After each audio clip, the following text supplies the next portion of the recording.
4 things about undue influence you may not know. Hello, my name is John Pankauski. I'm an estate litigation attorney with Pankauski Hauser in West Palm Beach, Florida. You know, our firm limits its practice to estate, trust, guardianship litigation, trials, disputes, and appeals. And although we're in West Palm Beach, we handle matters throughout Florida. You may be involved in an undue influence lawsuit. You may be involved in a will contest or a trust contest, and allegations of undue influence are flying around. Here's 4 things you may or may not know about undue influence. 1, it's a species of fraud. What does that mean?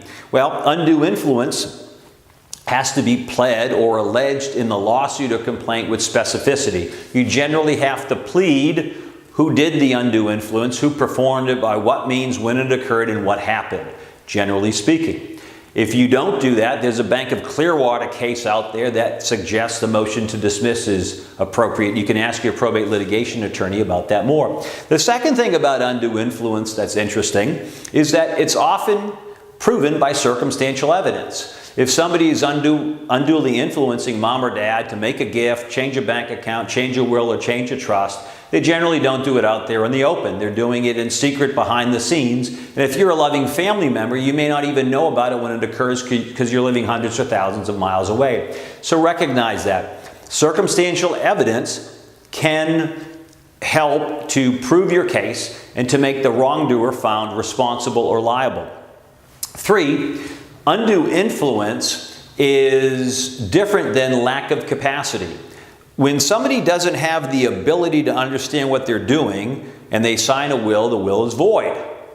Undue influence is a little bit different. Generally speaking, most probate lawyers would tell you you can't unduly influence somebody who doesn't have capacity. You can only unduly influence somebody who has capacity, the ability to be influenced. So understand that undue influence and lack of mental capacity or diminished mental capacity are very closely related, but they're different concepts from a medical perspective and a legal perspective.